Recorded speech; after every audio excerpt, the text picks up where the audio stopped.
Abra sua Bíblia na primeira carta escrita por João, lá no final da Bíblia, capítulo de número 5. Primeira carta escrita por João, capítulo de número 5. Hoje à noite nós estaremos envolvidos na celebração da ceia, com os eventos desta semana ocorridos há quase 2000 anos atrás. Hoje vamos prosseguir a série de sermões sobre oração. 1 João, capítulo 5, versículo 14. Esta é a confiança que temos ao nos aproximarmos de Deus. Se pedirmos alguma coisa de acordo com a vontade de Deus, Ele nos ouvirá.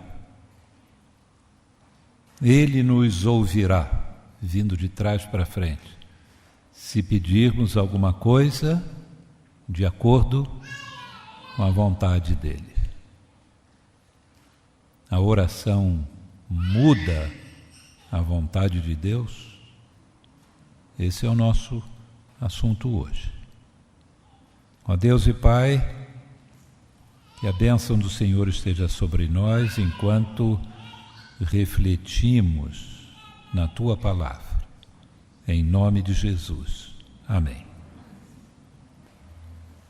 Nosso texto é claro ao afirmar que se pedirmos alguma coisa de acordo com a vontade de Deus, Ele nos ouve.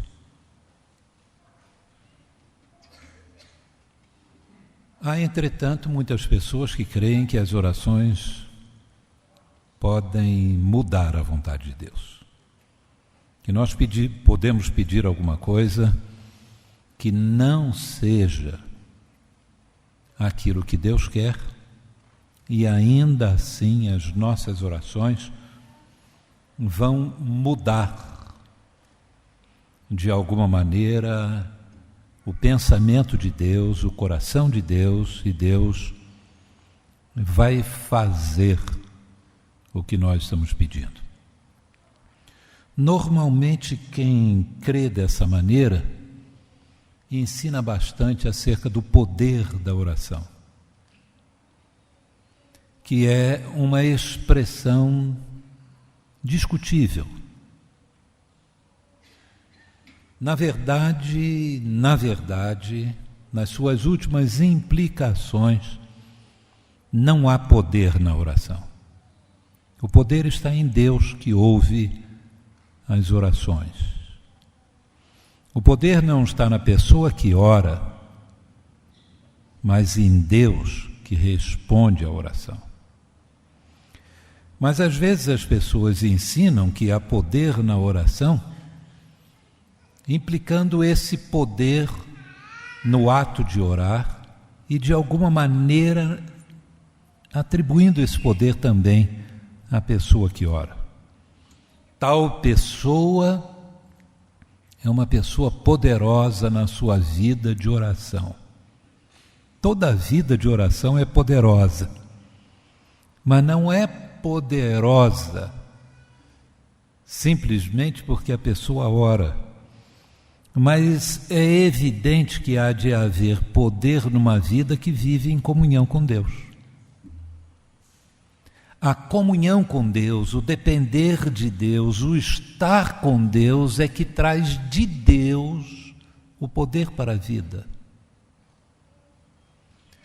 Mas se confunde tudo isso, atribuindo à pessoa, ela tem uma vida poderosa de oração e passa a ser uma espécie de supercrente. Eu tenho tantas orações respondidas por Deus. Eu reservo tantas horas de oração por dia para orar. E a pessoa passa a falar muito da sua vida e às vezes pouco desse Deus que responde às orações. Há dois exemplos clássicos de manifestação de Deus numa direção e que depois, por causa da oração de alguém, Deus muda de direção. Esses dois exemplos estão no Velho Testamento. É o de Moisés e o de Ezequias. Antes de tratar desses dois exemplos aqui nesta manhã, eu quero dizer para os irmãos o seguinte: a Bíblia diz na carta aos Hebreus que o Velho Testamento é composto de sombras. A realidade vem no Novo Testamento. A luz da revelação de Deus brilha no Novo Testamento. O Velho Testamento ilustra as grandes verdades do Novo Testamento. Então, jamais, meu irmão, firme uma doutrina com base no Velho Testamento, porque você vai firmá-la em sombras, mas não na realidade clara do Novo Testamento. O ensino do Novo Testamento é o seguinte: esse texto que nós lemos,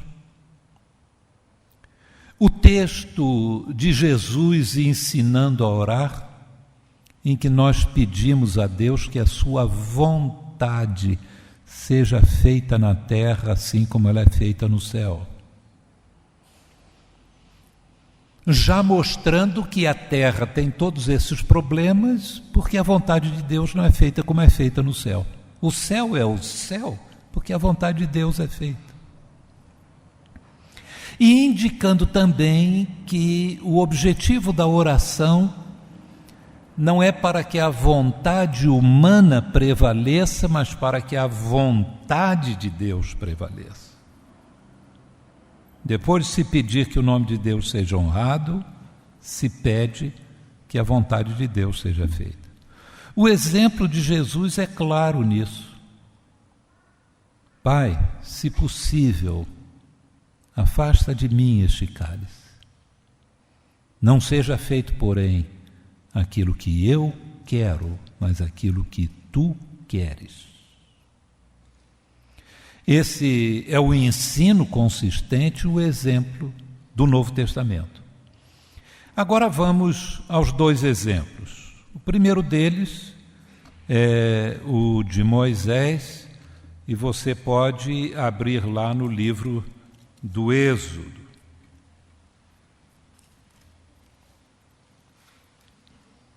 Capítulo de número 33.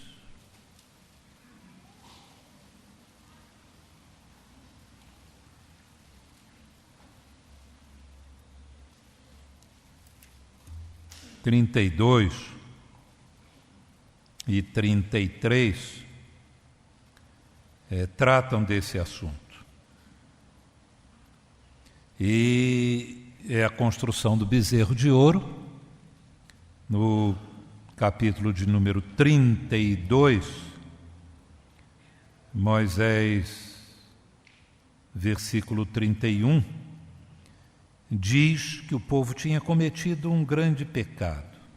E no 32 ele ora: mas agora eu te rogo, perdoa-lhes o pecado, senão risca-me do teu livro que escreveste. Deus tinha sentenciado a destruição do povo, mas Moisés se coloca ali no meio como intercessor e diz: perdoa o pecado do povo, senão risca o meu nome do teu livro.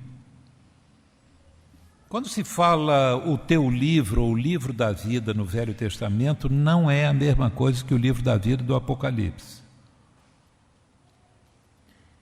A gente verifica no livro de Salmos que o entendimento no Velho Testamento é mais o sentido de vida biológica. Quer dizer, me mata. Se vai matar o povo, me mata também.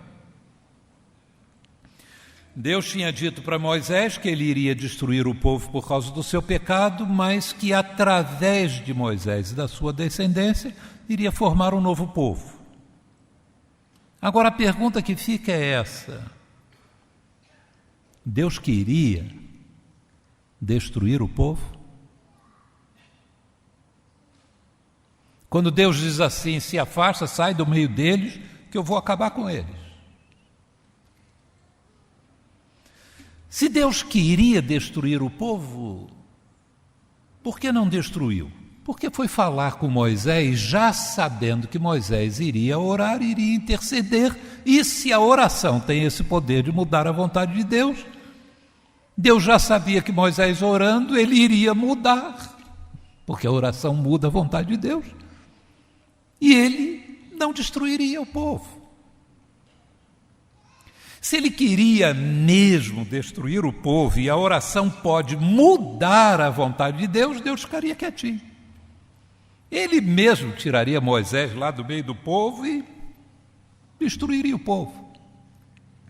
Agora eu pergunto, Deus queria destruir o povo?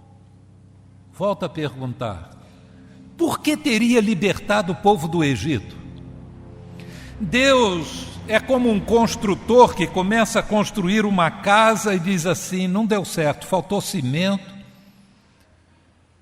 os alicerces que eu coloquei aqui só permite ter 3 cômodos na casa para dormir, mas agora, em meio à construção, minha sogra morreu,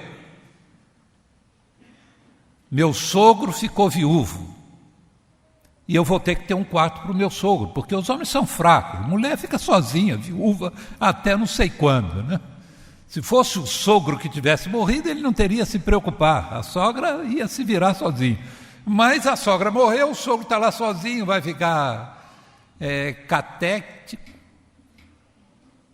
vai perder a condição de continuar vivendo, sozinho, babando pelos cantos da casa. Vamos trazer, não é, o meu sogro para cá para a gente cuidar dele, vai precisar de um quarto a mais.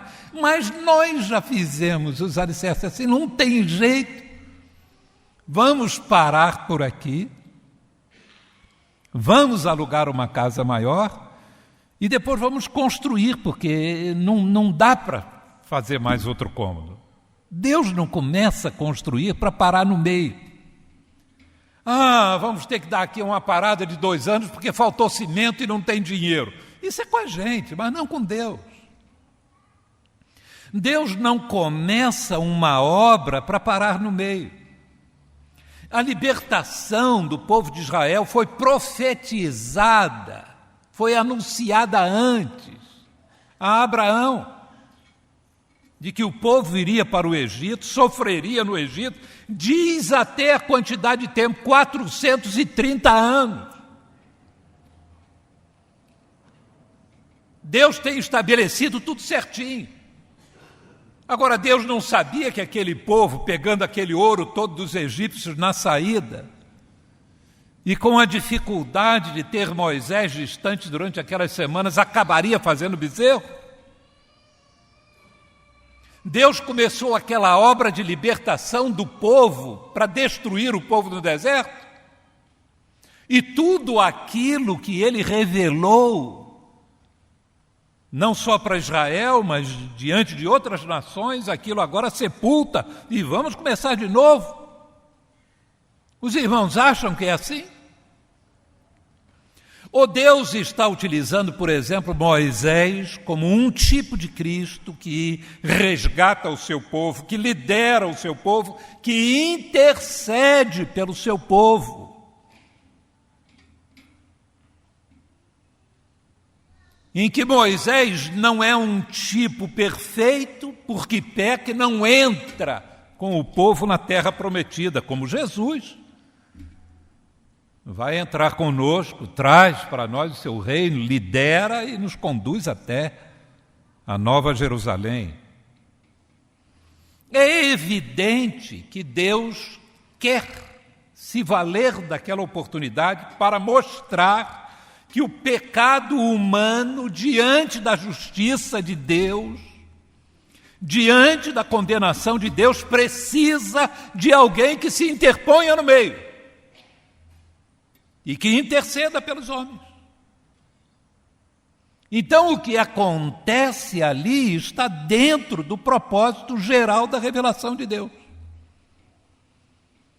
Deus não amanhece o dia dizendo assim: terça-feira tenho muita coisa para fazer, aquele povo fez uma grande besteira com bezerro de ouro e hoje eu acabo com eles. Aí de tardezinha Moisés ora e Deus diz: não. Eu hoje comecei muito nervoso, mas vou parar aí, vou dar uma outra chance para esse pessoal. Moisés pediu. Deus não está dentro do processo da vida, sendo alterado por esse processo, sendo modificado por ele, aprendendo com ele, mudando com ele. Não. Deus conhece antecipadamente todas as coisas. Mas o texto a seguir, eu disse 32 e 33, o 33 é mais elucidativo sobre essa questão. Moisés diante da glória de Deus. Moisés pede a Deus para ver a glória de Deus. Deus diz assim: você vai me ver pelas costas e não pela frente. Colocou Moisés dentro de uma caverna. Esse texto começa no versículo 12 do capítulo 33. Deus diz assim: você vai me ver pelas costas. Porque a ação de Deus, muitas vezes, a gente não vê pelo para-brisa do carro, a gente vê pelo retrovisor. A gente não vê o que vai acontecer, ou o que está acabando de acontecer, o que está acontecendo, a gente não entende bem. Mas depois que a gente passa por aquilo, olha pelo retrovisor e aí a gente entende alguma coisa do que aconteceu. E a gente entende muito acerca de Deus olhando pelo retrovisor. E Deus diz assim para Moisés: você vai me ver pelas costas, e eu farei passar diante de ti toda a minha misericórdia, toda a minha bondade. Moisés pediu para ver a glória, Deus diz assim: você vai ver a minha bondade, a minha misericórdia, porque Deus é glorificado em ser bondoso e misericordioso. Mas por que Deus foi misericordioso para com o povo? Por causa de Moisés? Ele queria destruir, mas por causa da oração de Moisés, que mudou a sua vontade, ele se tornou misericordioso? Olhem lá embaixo no versículo de número 19. E Deus respondeu: diante de você farei passar toda a minha bondade, diante de você proclamarei o meu nome. O Senhor, terei misericórdia de quem eu quiser. Terei misericórdia de quem eu quiser ter misericórdia. E terei compaixão de quem eu quiser ter compaixão. Quando Deus perdoa o povo, Deus perdoa, usa de misericórdia e de compaixão, porque Ele quer. Ficou claro isso? Ou não ficou claro? As orações mudaram a Deus? Ou o que acontece ali, Deus já sabe que vai acontecer e se vale daquele momento para ensinar alguma coisa acerca de Jesus, que é o objetivo de Deus nas Escrituras. E ainda faz questão de cercar o texto mostrando que a misericórdia de Deus e a bondade de Deus, a compaixão de Deus são estendidas a quem Deus quer ter misericórdia e quer ter compaixão. Vamos passar para outro texto? Segundo livro dos Reis, capítulo 20.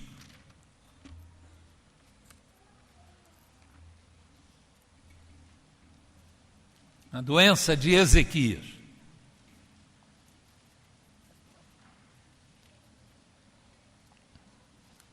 Esse é um texto mais difícil, bem mais problemático. Mas eu quero também, antes de analisar o texto, chamar a atenção para os irmãos de uma coisa. Nós queremos muitas respostas na vida. Ser humano, quando está sofrendo, ele pergunta, por quê? Por quê?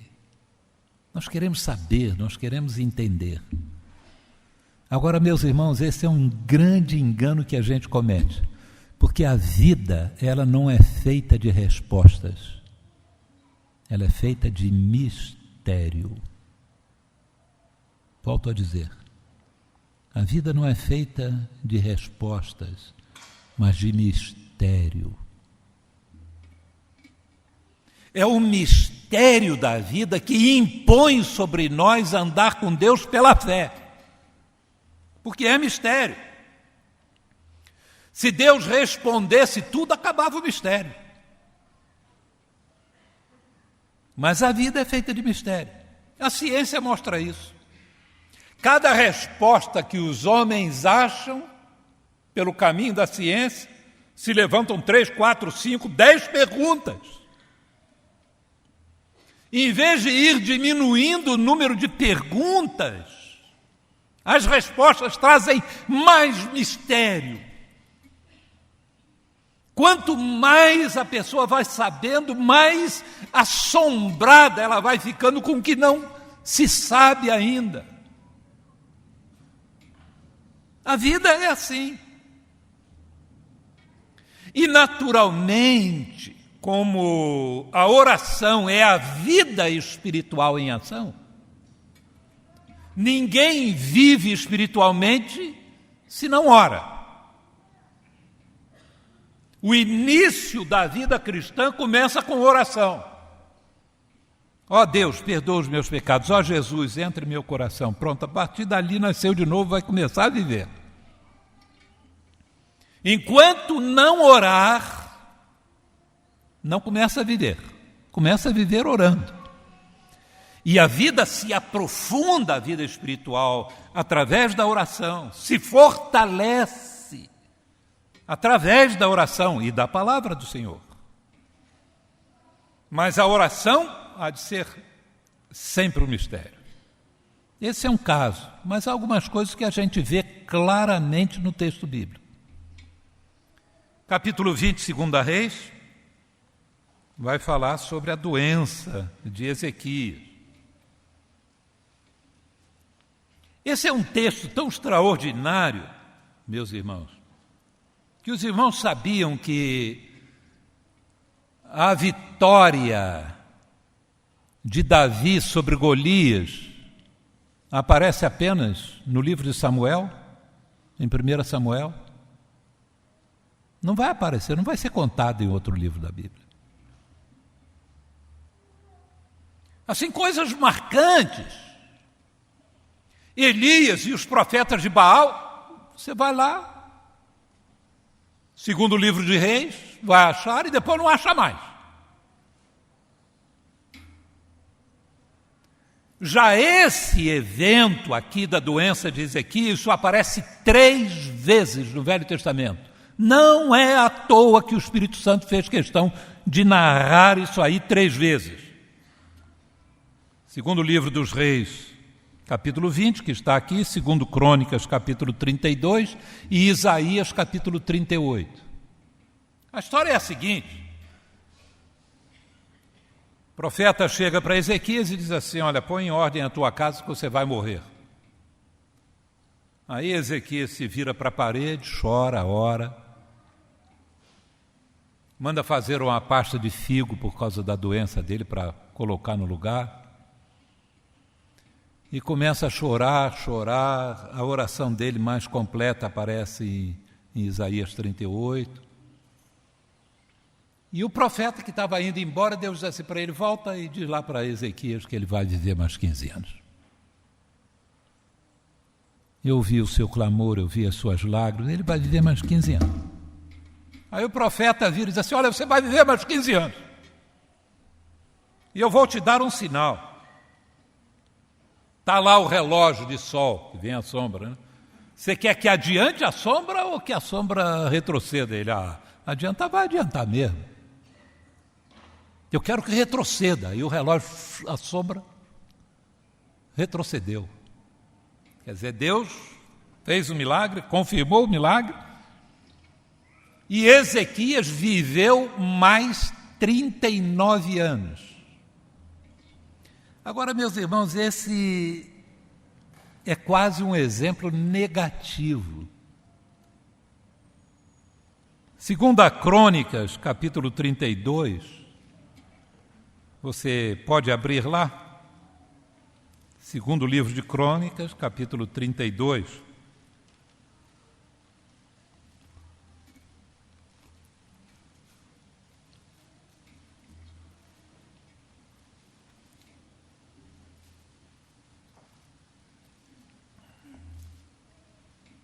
Versículos 24 e 25.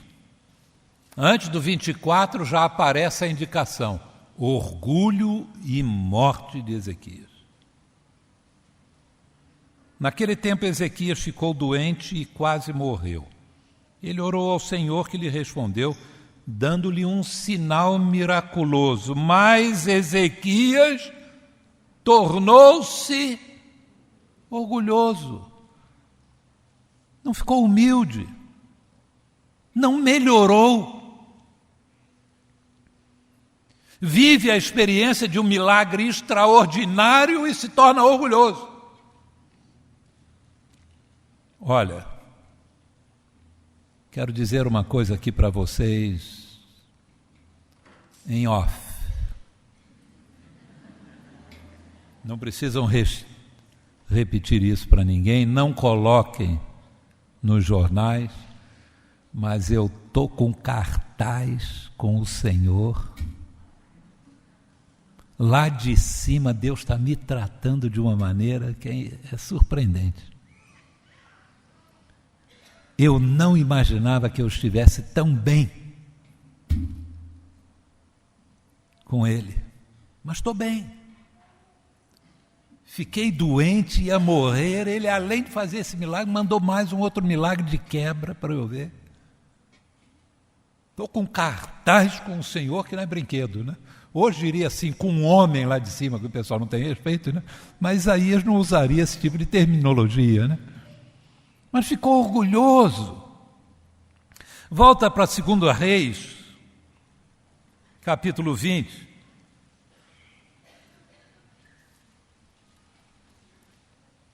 Voltou para o segundo livro dos Reis, capítulo 20.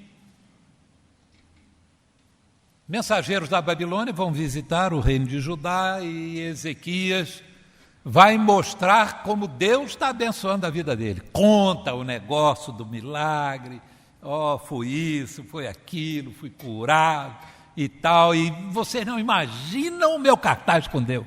Deus está me abençoando, olha aqui o meu tesouro.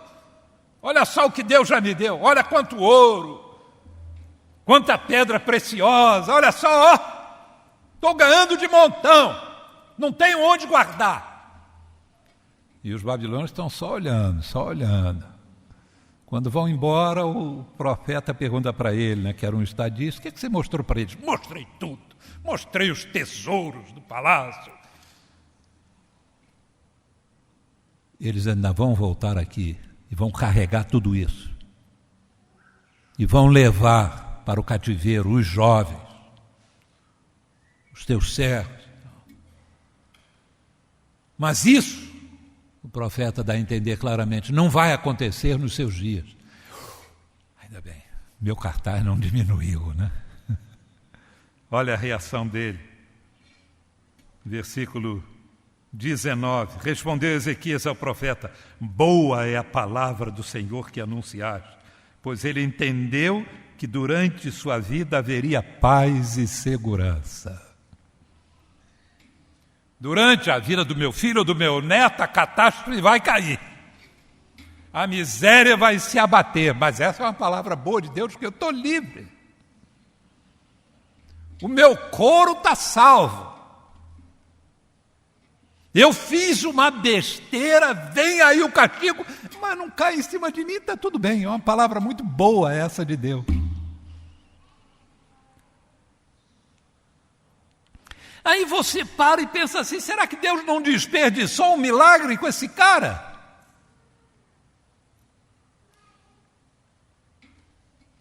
E o que ele produz depois disso? O que ele produz para o povo? O que lega para o povo depois desse milagre? 15 anos. O texto mostra. Capítulo 21 de 2 Reis. Manassés tinha 12 anos de idade quando começou a reinar. Manassés era filho de Ezequias. Se tinha 12 anos, nasceu exatamente nesses 15 anos de lambuja, de gorjeta. Foi o pior rei da história de Israel. Mais de uma vez, Deus vai dizer que o povo vai para o cativeiro por causa do pecado de Manassés. O que ele vai fazer é uma barbaridade, vai cobrir Jerusalém de sangue, vai trazer médiuns para a cidade, vai se dedicar à bruxaria, vai matar gente até dizer chega. O homem vai ser um flagelo. E nasceu nesses 15 anos de lambuja. Deus não sabia disso? Sabia. Como é que foi fazer isso? E essa é uma história repetida no Velho Testamento. Eu volto a dizer, a vida é feita de mistério. Nós não entendemos tudo aquilo que Deus faz. Mas é evidentemente claro aqui, pelo contexto das Escrituras, de que esse não é um padrão de normalidade. Esse não é um caminho assinalado por Deus em que Deus diz assim, andem por ele, porque é um caminho ruim. Produz miséria para os outros. Produziu coisa ruim na vida de Ezequias. A Bíblia diz que Deus atenta para o humilde, mas que rejeita o orgulhoso. Ezequias, que era um homem que orava na enfermidade, se torna orgulhoso e então entra na marca do pênalti para a rejeição, porque Deus resiste ao orgulhoso e ao soberbo. Ora, meus irmãos,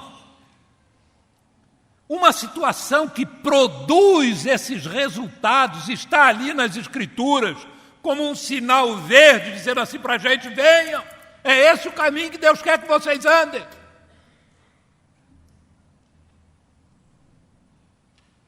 Ou é pelo menos um sinal amarelo, para a gente parar e pensar, será que é isso mesmo? Cuidado.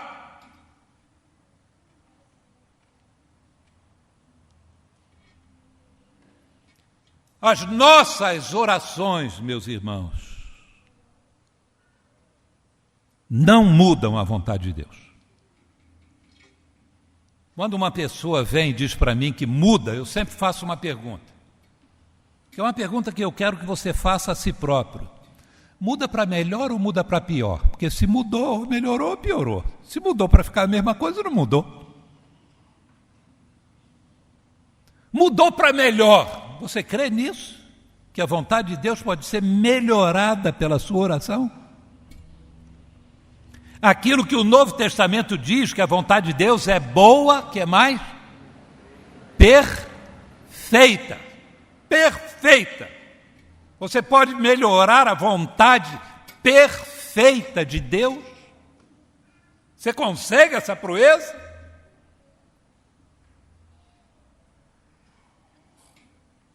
Se mudou para pior, então peraí. Eu não sei se foi Moody que dizia, eu não creio que as minhas orações mudem a vontade de Deus.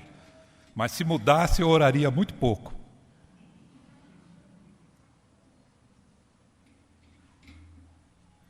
Para não ser responsável pelas coisas darem errado. Eu deixaria Deus fazendo as coisas do jeito dele e só agradeceria, mas pedir não pediria mais nada. Mas a Bíblia nos estimula a pedir, nos incentiva a pedir. Eu mencionei aquela ilustração do barco e da corda que joga para fazer a amarra no porto para o barco ir se aproximando. Não vim dar aquela bordoada no porto, porque não há barco que aguente essa chegada traumática cada vez que fizer uma viagem, né?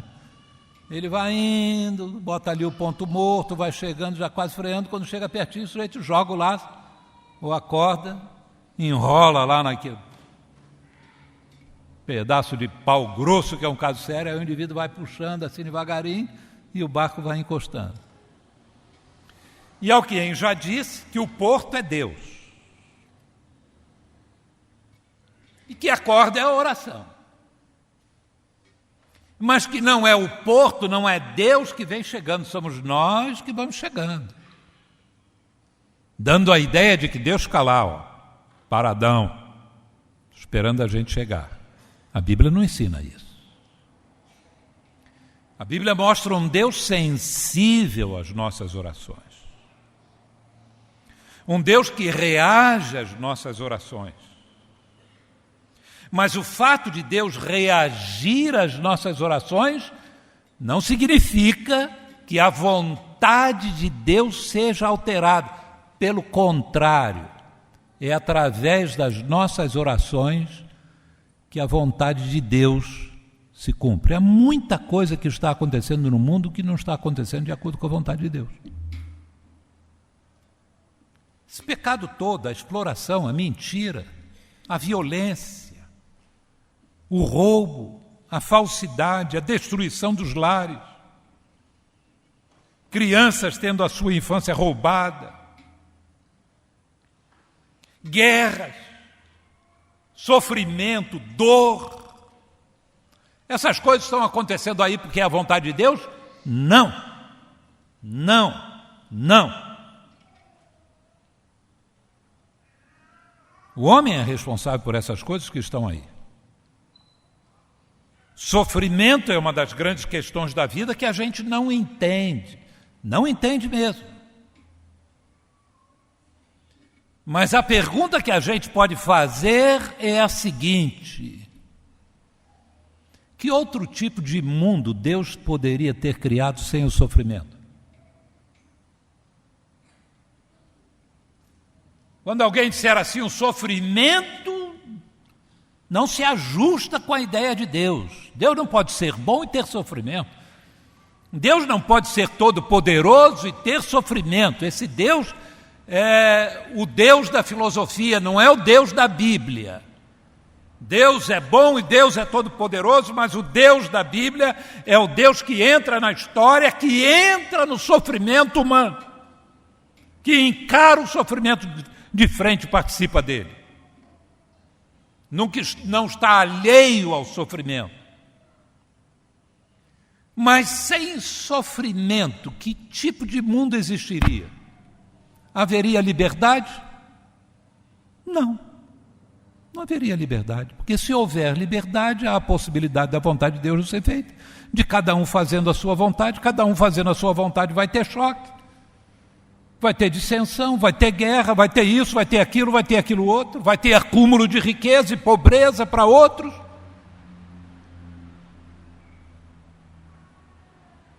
Mas se Deus quer criar um mundo em que as suas criaturas respondam a Ele, respondam amorosamente ao seu amor, que tipo de mundo Deus pode criar sem dar liberdade às suas criaturas? Sofrimento é o custo. Nós podemos dizer que é um custo alto demais. Mas só Deus sabe avaliar essas coisas. Isso é um mistério. A gente não sabe a conta. A gente não conhece todas as parcelas dessa conta para somar tudo e dizer assim, não, Deus calculou mal, está tudo errado. Não, nós não sabemos. Mas está aí. As coisas estão aí. São desse jeito. Deus da liberdade e Deus por dar liberdade a muitas coisas que ocorrem fora da sua vontade, e Deus decidiu agir no mundo em cooperação com o ser humano. Se tornou homem para nos salvar. Anunciou a vida de Jesus. Quer que os homens preguem. Mas Deus vai fazendo as coisas e Paulo diz, nós somos cooperadores de Deus. Há muita coisa que não está acontecendo, meus irmãos, porque a gente não ora. Não é que a oração vá mudar, a oração vai efetivar a vontade de Deus. Nada tendes, escreveu Tiago, porque não pedis. Domingo que vem eu quero continuar este assunto. Por que as igrejas, os crentes, oram por uma pessoa que está enferma? Às vezes uma pessoa que é uma bênção na vida da igreja, o povo ora, e a pessoa morre. E aí, meses depois, uma outra fica doente, o povo ora, e Deus cura. Por que Deus cura um e não cura o outro? Por que essas coisas acontecem? Domingo que vem, nós pretendemos pregar sobre esse assunto, sobre essa questão. A vontade de Deus e as respostas de Deus às orações dos homens. E depois disso, vamos ter a nossa campanha de oração. Eu espero que os irmãos entendam o grande poder e a oportunidade para orar, entendam o fato de que vale a pena bater as portas do céu, porque quem pede recebe, e entendam por que Deus responde a alguns casos e não responde a outros. Oremos. Ó Deus e Pai, há muita coisa que a gente não entende.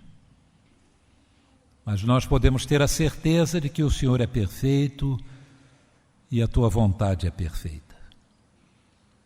Que o Senhor é bom, que o Senhor deseja abençoar nossas vidas.